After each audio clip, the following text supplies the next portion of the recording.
Hello, I'm Dick. And I'm Eric, and we're the Annuity guys. Yes, we are. And Eric, one of the things that we run into a lot, and it kind of amazes me, folks, but we get folks that call in or, they're in our office, and the first thing they're concerned about, they're really interested in an annuity and doing an annuity, but they're afraid they're going to have to pay tax on their IRA or their 401k. The misunderstanding of how to get the dollars from everything they've saved up for their entire working career is socked away in IRAs, 401ks. They're all sitting there, and they don't want to pay this tax on what they perceive is going to have to be a distribution. Right, exactly. There's an assumption, and some kind of an assumption from folks that, well, if I reposition that money from that into this, then I'm going to pay all that tax. Which, if you did a withdrawal, they would be right. However, you don't need to do a withdrawal. Right. What you want to do is basically do a rollover. Right. From basically your IRA or your 401k. Correct. To a IRA annuity. So it still stays within that IRA wrapper. That wrapper, right. And so it still remains tax deferred, so you don't have that taxable consequence until you start taking distributions. Well, and there's so many different terms that are used. So many times we're talking about semantics. One word will mean two or three different things. Rollover transfer, or we'll use rollover, which typically to you and I and to most folks means a 60-day rollover where you've actually taken control of the money and you're going to roll it over. Yeah. But then there's the rollover transfer. Right, the custodian to custodian kind of deal where your 401k is held with, say, Fidelity, and all of a sudden we're going to go to a insurance company, and so it's transferred from Fidelity being the custodian to whoever the insurance company would be. Which is considered a rollover transfer. Right. And then another little twist on that is that the company can actually send the check to the client in the name of the company that it's going to go to, and that's a rollover transfer, which is different rules than the 60-day rollover. Right. So it's basically defining then the check is made payable to the company that it's going to go to rather than the individual. Exactly. Where people get in trouble usually is when the check is made payable to them. Correct. Although you do have that 60-day period to basically... Well, and if you understand how to use that 60-day period, it can be used, to their advantage. Right. And this 60-day rollover just gives you time to take control of your money. You can actually commingle it, which I don't always recommend, but you can do it. Yeah. And there's nothing wrong about it. You just have to get that exact amount of money within 60 days back into a qualified account, and that would be like an IRA or 401k or something of that nature. Right. Now, so and we should fully disclose here, neither one of us are accountants.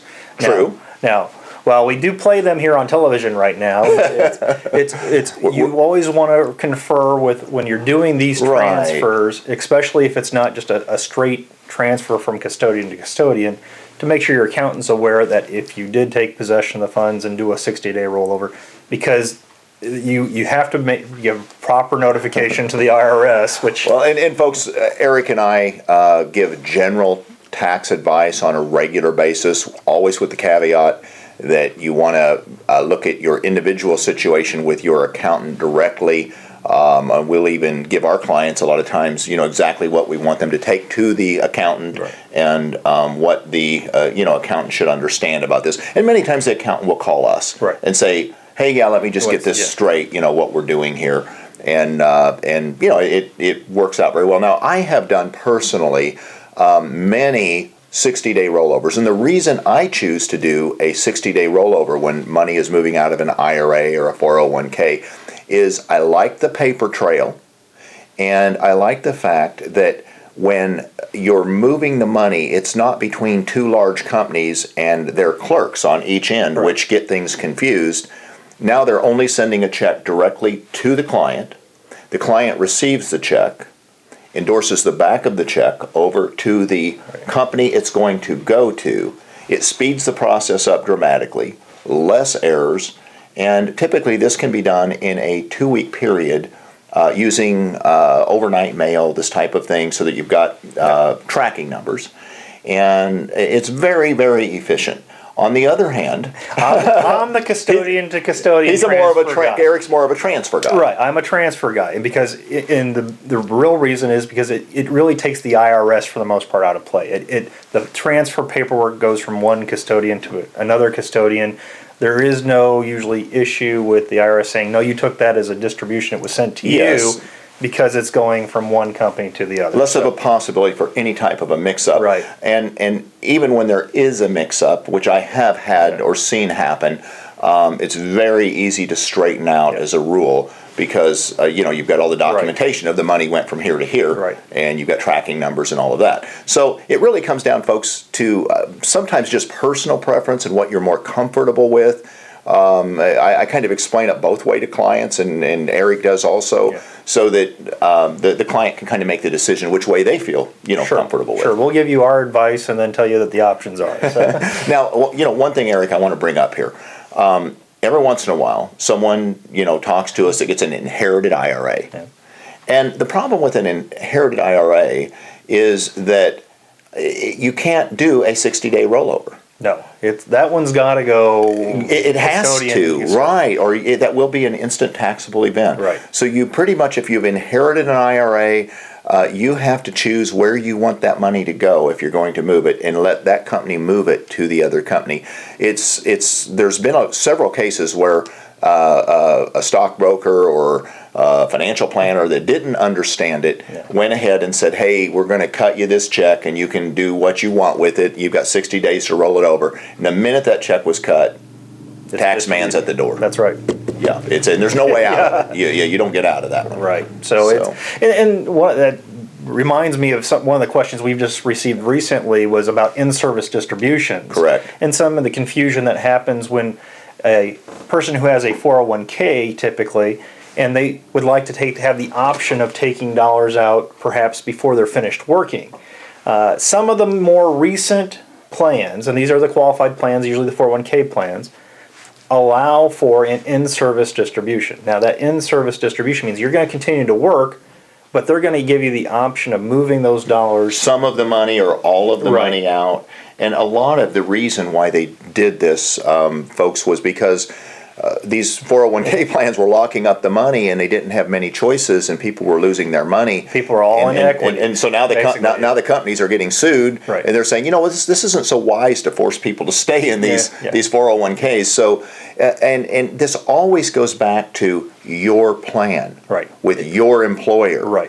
And someone who actually understands the rules, because all this is simply a rollover. It's just a 401k to an IRA. Exactly. Rollover. And then you can position that IRA within an annuity or within your own self-directed IRA. Yes. So it's all established by the IRS guidelines.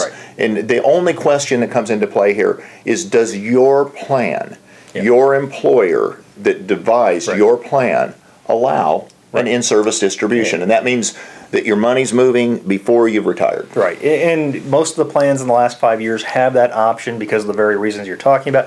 If it's a somewhat older plan, you may not have that flexibility. A lot of the older plans have had a rude awakening, and they're going through allowing it. Right. But some of them don't. Yes. So, all right. One of the last things I want to talk about is Roth conversions. Because we were talking about taxes, and if you're really trying to avoid tax, there's some little tricks you can do with a Roth conversion. and as far as tax. And so, I mean... One of the things, Eric, that we talked about and that we work with clients on, and that is before you actually move your money to an annuity, because frequently an annuity gets a nice bonus, a nice bump right up front, 10%, 5%, 8%. And so if you're going to get a nice little increase, why not have it all be tax-free? Tax-free is a good thing, Eric. Of course, everybody's going, I want the tax-free one. Yeah, I'll take that one. So how do you do? Well, basically, it's doing the Roth conversion. Well, let's just say your money's sitting at Ameritrade. We said Fidelity. Yeah, let's equal. Okay. Or what's the other big one? E-Trade. Okay, so your money's sitting there, and you're getting ready to do an annuity. Well, it's pretty tempting to just get that money over to that annuity and get that 10% bonus, but you know that you're thinking, real soon about converting this to a Roth. Why not convert it to a Roth first? Pay the tax, because you're going to pay the tax up front. Yeah, but you're only going to pay the tax in April. Right. So all you have to do is some paperwork. So pay the tax, but pay the tax before you convert it get the bonus on the tax-free money. Exactly. Technically, you're paying the tax on the pre-annuity money, Yes. and you move it in there, and all of a sudden you've got 10% more, and it's all tax-free. So, Not a bad deal. yeah, as you say, it's a way of not cheating Uncle Sam, but it's basically a way of keeping his hands in a smaller Just giving him a poke in the ribs. So, and I guess the one thing we want to clarify is when we're talking about tax on 401ks, on IRAs, it's tax deferred here. You're deferring the taxes. You're not avoiding tax. You're deferring it. It's going to start coming out when you start making withdrawals and distributions. Correct. And what you're really doing is just avoiding a big amount of tax all at once by doing a proper transfer or rollover.